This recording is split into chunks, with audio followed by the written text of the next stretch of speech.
Nós vamos falar sobre o Design Thinking como o processo da inovação na engenharia civil. Essa palestra começa com algumas provocações, né? A gente vai falar de criatividade, de inovação, de engenharia e do próprio Design Thinking. E começam alguns paradigmas, né? Aquela pergunta, criatividade de engenharia, como assim? A gente ouve coisas do tipo, obra criativa é coisa para arquiteto, obra bem estruturada é coisa para engenheiro civil. Paradigmas, todos nós sabemos que isso é comum. Cálculos, resistência dos materiais, planejamento de obra, claro, coisa de engenheiro, não tenha dúvida. E aí a gente vê as obras acontecendo no mundo afora, por exemplo, como essas pontes, umas mais criativas, outras menos, e umas ideias um pouco esquisitas, como fazer uma ponte redonda, criativa, para alguma coisa que não leva a lugar nenhum. Então, é uma criatividade, às vezes, mal usada, né? E aí você tem pontes absolutamente criativas para passar pessoas e de uma maneira linda, que parece um brinquedo. Olha a criatividade, você entra com a luz para fazer uma ponte, uma passarela, extremamente criativo. Tudo isso pode ser obra de engenheiro, tudo isso pode ser obra de arquiteto, tudo isso pode ser obra dos dois e ainda mais de pessoas criativas. E então eu venho trazer uma primeira reflexão desse autor chamado Rolf Feist, que o Rolf Feist nos diz que criatividade é uma pessoa que faz uma descoberta para si mesma. E a inovação é quando ela faz a descoberta em prol da sociedade. Então, a minha palestra vem mostrar essa importância de a gente trabalhar com a inovação. Claro que a criatividade para o uso pessoal é fantástico, mas quando a gente usa essa criatividade em prol da sociedade, a gente está fazendo um bem maior e nos faz melhores também. Então, a palestra fala de inovação e Design Thinking. O Design Thinking vem responder uma demanda de inovação em diferentes contextos, em diferentes áreas, inclusive na engenharia.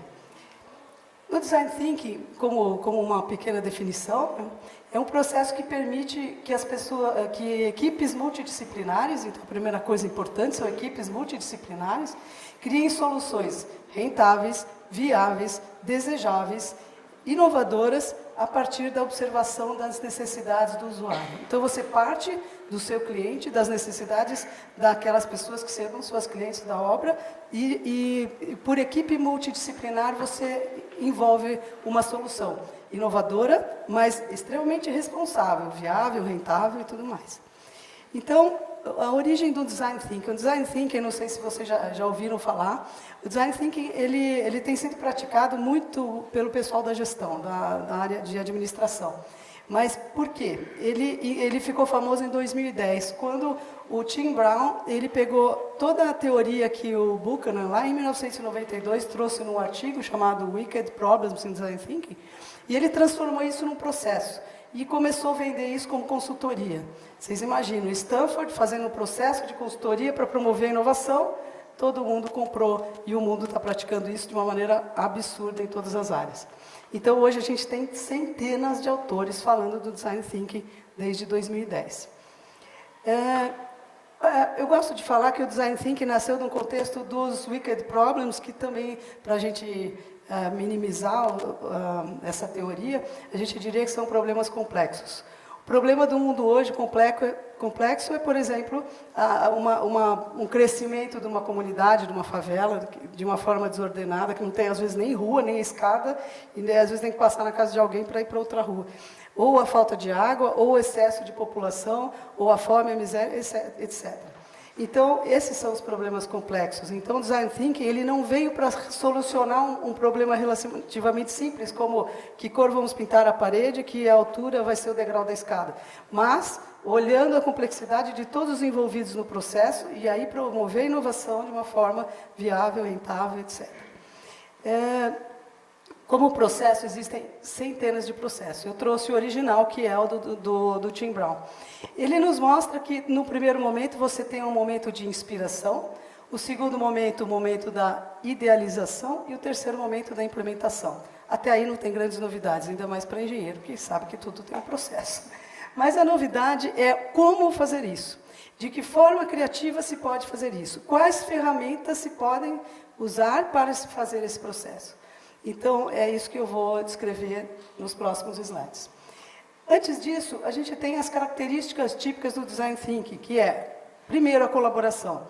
Não se pode pensar em Design Thinking sem a colaboração. E a gente, às vezes, quando é muito especialista numa área, a gente se acha meio Deus, né? Ah, eu sou engenheiro, eu sei tudo, aquele estagiário não sabe nada, ou o empreiteiro não sabe nada, ou o pedreiro não sabe nada. E não, no Design Thinking a gente entende que todos sabem alguma coisa, todos podem colaborar. E por isso se trabalha em equipes multidisciplinares. Tirando completamente os títulos. É como se a gente entrasse numa sala, tirasse todos os títulos, deixa lá no cabide lá fora e vamos entrar e vamos trabalhar junto. E vamos somar. E a outra questão muito importante é a empatia. A empatia não só pelas pessoas do grupo, né, das equipes multidisciplinares, mas a empatia por aquela pessoa que você vai fazer a obra. Ou por aquelas pessoas, ou por aquele cliente que você vai fazer a obra. As outras 3 questões muito importantes, características do Design Thinking, são a iteratividade. Iteratividade, esse quadro está mostrando que você pode começar o processo agora, seguir o processo e no meio do processo você entender, puxa, tem uma coisa que eu não entendi, eu preciso voltar lá atrás e entender melhor. Aí eu continuo o processo de novo, aí eu cheguei lá no fim, nossa, alguma informação falhou, eu posso voltar atrás. Então o Design Thinking te diz abertamente, descaradamente, não tenha medo de errar, vai e volta quantas vezes precisar para que você faça o projeto bem feito. Não se assustem, porque eu sei que engenheiro, quando chegou no final da obra, não vai querer voltar. Eu vou explicar como é que faz isso, tá? Aí você tem a criatividade, sem dúvida. Sem a criatividade, a gente não promoveria a inovação. E o método abdutivo. O método abdutivo, ele parte do princípio de que você tem uma experiência anterior com qualquer coisa que possa ajudar a solucionar aquele problema do processo que você está passando. Então, se você tem uma experiência pessoal de fazer uma gambiarra na sua vida, e que aquilo pode servir como ideia e sugestão daquela solução, daquela obra, use essa ideia. Então, o método abdutivo parte dessa experiência pessoal em qualquer área que possa servir como inspiração para o teu projeto, e ao mesmo tempo ele começa a perguntar, e se? E se? E aí, esse se você continua. Já vou mostrar alguns exemplos. E aí, eu vou mostrar como que são as ferramentas em cada fase do Design Thinking. Algumas, né? A gente tem mais de 300 ferramentas, e as ferramentas não são absolutamente só do design. Elas podem ser ferramentas da publicidade, da administração, da engenharia, da arquitetura, não importa. O que importa é que sejam ferramentas criativas que nos permitam chegar à inovação. Então, no primeiro momento, na fase de inspiração, a gente tem uma ferramenta que é muito usada em publicidade, outras pessoas estão usando também, e eu não vejo a engenharia usar, porque a engenharia acaba se preocupando tanto com o cálculo, tanto com a resistência dos materiais e tudo que tem que se preocupar, que deixa esse lado, essas outras visões de lado. Então, essa ferramenta chamada Personas é uma ferramenta muito interessante, porque ela analisa um grupo de clientes da sua obra. Vamos supor que você vai fazer um condomínio. Então, quais os grupos... Antes de você fazer um condomínio, pensando na engenharia do condomínio, vai procurar saber quem é que vai morar lá. Quem é que você vai convidar, quem é que você vai atrair para morar lá. E dentro desse grupo, você vai escolher as pessoas mais radicalmente opostas, em termos de características e de perfil. Então, aqui eu dei 3 exemplos. Eu tenho uma faixa etária aí que vai de 17 anos, que é o Renato, e vai até a Joana, com 35 anos. O Renato é um menino super inteligente, estudante do ensino médio, filho de um auxiliar de pedreiro, mora numa casa em condições precárias no bairro do Caximba e sonha em ser bem-sucedido e financiar uma casa maior num bairro mais central de Curitiba. A Joana, que é mais velha, ela adora trabalhar como assistente social, sonha em construir uma casa num terreno comunitário, onde pessoas possam investir em conjunto e diminuir os custos de produção. Sempre pensa no coletivo. E a Maria, com 32 anos, estudante de MBA, gerente de loja, usa bicicletas como meio de transporte, está namorando o Roberto, mora com as amigas, mas quer comprar um apartamento descolado pertinho do trabalho. Veja, eu criei essas personas, não foi da minha cabeça, foi do momento... Não, essa daqui é um exemplo, sem dúvida, mas quando vocês forem fazer isso, vocês vão interagir com os potenciais clientes, conversar com todos de uma forma descontraída, agradável, muito próxima, criar uma empatia com essas pessoas, definir essas 2, 3 personas e, a partir daí, usá-las como referência para a sua obra. Então, aqui a gente tem personas, uma pessoa mais descolada, uma pessoa que pensa no comunitário e uma pessoa batalhadora, um jovem, muito jovem batalhador, já pensando no futuro da família. São 3 perfis bastante diferentes. Poderíamos ter idosos aqui, poderíamos ter estrangeiros, mas enfim, você tem que entender qual é a sua obra, qual é o seu projeto, o que você quer oferecer para o cliente. E aí fazer as personas. E com cada persona você vai fazer um mapa de empatia, que é uma outra ferramenta interessantíssima, onde você coloca a foto da pessoa, daquelas personas ali no meio e começa a perguntar. Claro que você não vai perguntar para ela, você já falou com ela, você começa a entender qual é o contexto, a vida dela.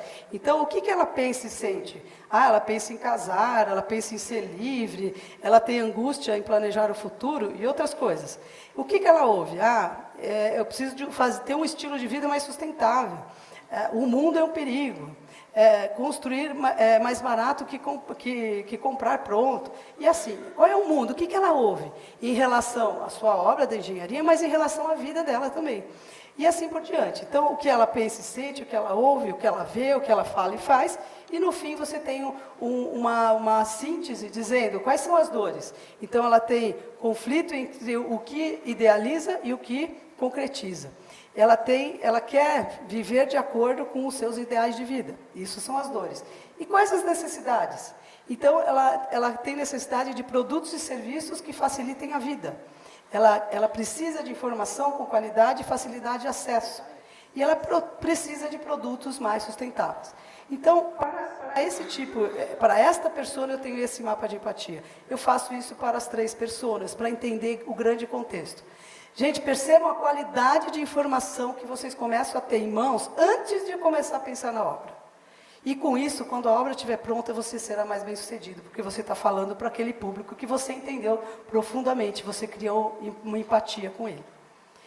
E aí tem uma outra ferramenta que é apaixonante também, que é chamada Jornada do Usuário, onde você faz um mapa, pode ser uma coisa bem de rascunho, não precisa ser nada finalizado, mostrando o caminho que aquele usuário, aquele seu cliente potencial da sua obra, como que ele vai conhecer a sua obra e até onde vai chegar, quais os caminhos que ele vai passar até comprar a sua obra. Pode ser aquele condomínio que eu citei no início. Então, ele ouviu falar de você no Facebook, ele ouviu uma palestra, ele pegou um flyer no semáforo, como é que foi? E aí, quais os caminhos que ele fez? Ele encontrou pessoas que falaram daquela obra para ele, ou falaram da construtora, enfim, quais os caminhos? Então, as pessoas, olhem só essa foto, são equipes multidisciplinares dando palpitando mesmo. Não, mas naquele semáforo não vai dar certo. Se fizesse uma propaganda no Facebook daria mais certo. Enfim, são caminhos, são soluções que vão ajudar você a direcionar a sua obra, aquilo que você vai oferecer para esse candidato, de uma maneira mais interessante, mais focada, porque você já o entendeu muito bem a partir das pessoas e do mapa de empatia. É bastante divertido fazer jornada do usuário e é feito de uma forma muito lúdica, com materiais, com Lego, com carrinhos, com post-its, assim. É para ser muito divertido, porque não dá para falar em criatividade e inovação se não for divertido. É muito, né? Imagina se tivesse que calcular alguma coisa nessa hora, acabou a criatividade, né? Cálculo é cálculo, criatividade é criatividade, não dá para misturar. Mas eu já vou chegar no cálculo, fiquem tranquilos. Aí a gente tem a fase de idealização. A idealização geralmente é feita com brainstorming, ou seja, equipes, as famosas equipes multidisciplinares, num ambiente absolutamente descontraído, com balinhas, com café, com sanduíche, com amendoim, cerveja não, que aí descamba, mas com coisas legais, né? Um ambiente bacana, pode ter música, pode ter uma mesa pintada de amarelo, sempre num ambiente muito descontraído, essa fase de idealização. Da mesma forma que as outras, mas essa mais ainda. E você começa a perguntar, lembra que eu falei do EC? Então, e se o potencial cliente de uma obra pudesse experimentar o imóvel antes de comprar? Como assim? Sim, é uma pergunta. Será que a gente não pode sonhar um pouquinho dessa forma? Mas como assim? A gente teria que construir uma casa para ele morar e testar antes? Sim, teria. Mas será que essa casa precisa ser de alvenaria, toda linda, toda bem estruturada? Ela tem que ser minimamente estruturada para não cair. Mas ela pode ser de materiais alternativos, como drywall ou outras formas de isopor, tem aqui até formas de isopor, vocês sabem disso. Dá para você fazer casas interessantes onde a pessoa pode testar aquele espaço. Será que é bom aquele espaço da pia? Será que é bom o lugar da escada? Será que não seria melhor diminuir esse espaço, aumentar a cozinha? Enfim. Gente, isso num protótipo muito barato, dá para fazer isso de um jeito barato. Imagina os seus clientes testando. Ah, mas vai testar por um ano? Não, não precisa tudo isso. Mas uma semana já seria legal. E isso é barato de testar, porque isso você resolve os seus problemas da obra antes de fazê-la, antes de dar problema, antes de enfrentar os problemas jurídicos, né? E a outra pergunta que a gente pode fazer nessa fase de idealização são os valores, né?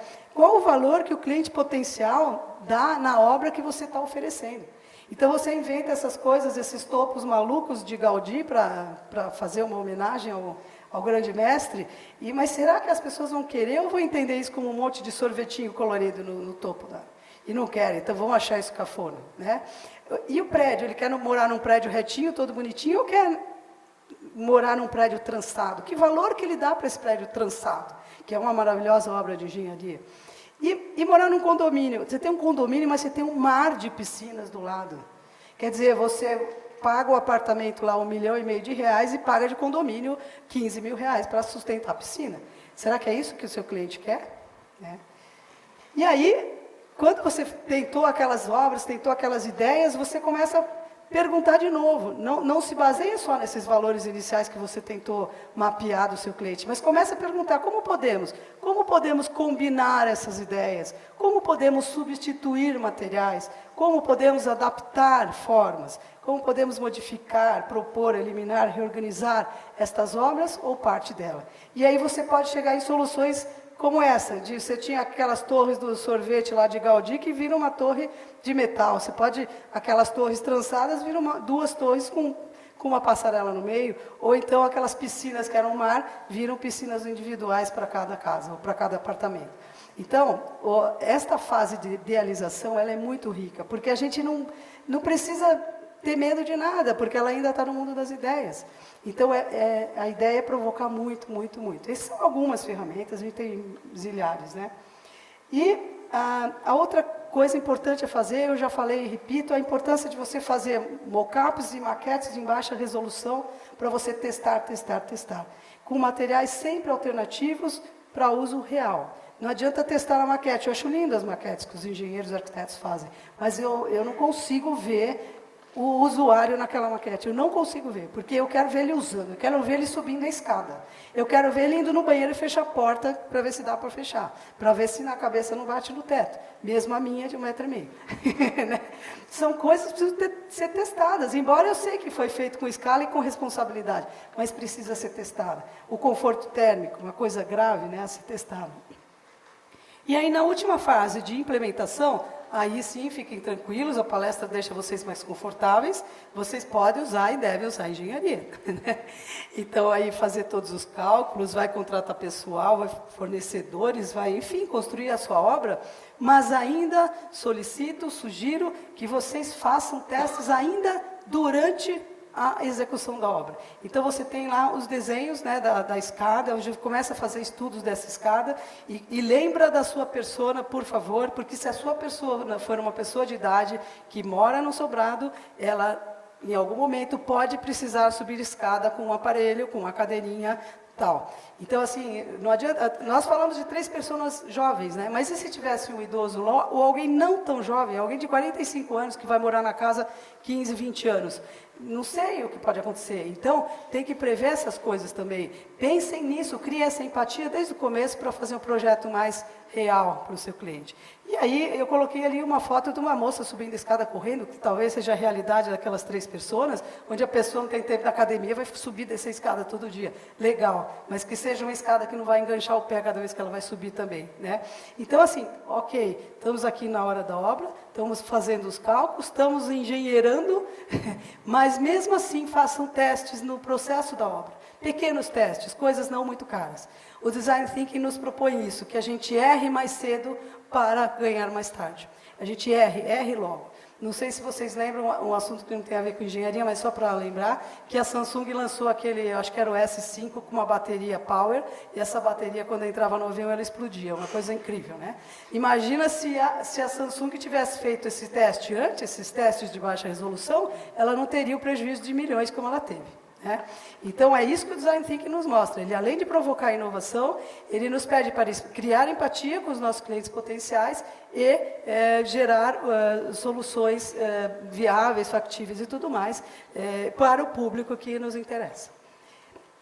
E aqui eu sugiro também uma coisa, isso é uma visão minha, não é o Tim Brown que fala, mas que tudo que vocês decidirem em termos de projeto seja comunicado de uma maneira muito visual. E esse quadro mostra uma forma de fazer visual, você tem um painel lá de vidro e tal, que você pode anotar, porque nesse painel as pessoas vão passar e falar, olha só, aqui é a minha responsabilidade, olha só o tamanho do projeto que eu estou fazendo parte, eu tenho que ser bom aqui para que a outra parte fique boa. Então, transforme o projeto num painel visual onde todos os stakeholders envolvidos possam estar acessando a qualquer momento. Pode ser pelo meio digital, pode ser um painel na obra, onde for. Aí, algumas ideias de painel. Aqui a gente tem o que a gente chama de mapa conceitual, onde você tem aqui uma casa sustentável e você tem os círculos ali de cada questão da casa. Você tem o piso, você tem o telhado, você tem os materiais, etc. Então, olha quanta coisa envolve cada parte desse projeto. E aí a gente poderia pôr até a fotinho das pessoas responsáveis por cada uma dessas áreas. Então, é visual, é agradável, é gostoso, é lúdico. E lógico que tem o lado engenheiro da coisa que tem que ser cumprido, não tenha dúvida, né?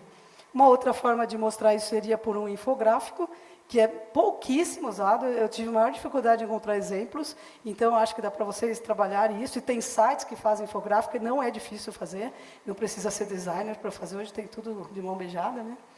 E aí eu termino perguntando para vocês, Design Thinking e Engenharia Civil. Gostou da ideia? Pratique. Obrigada.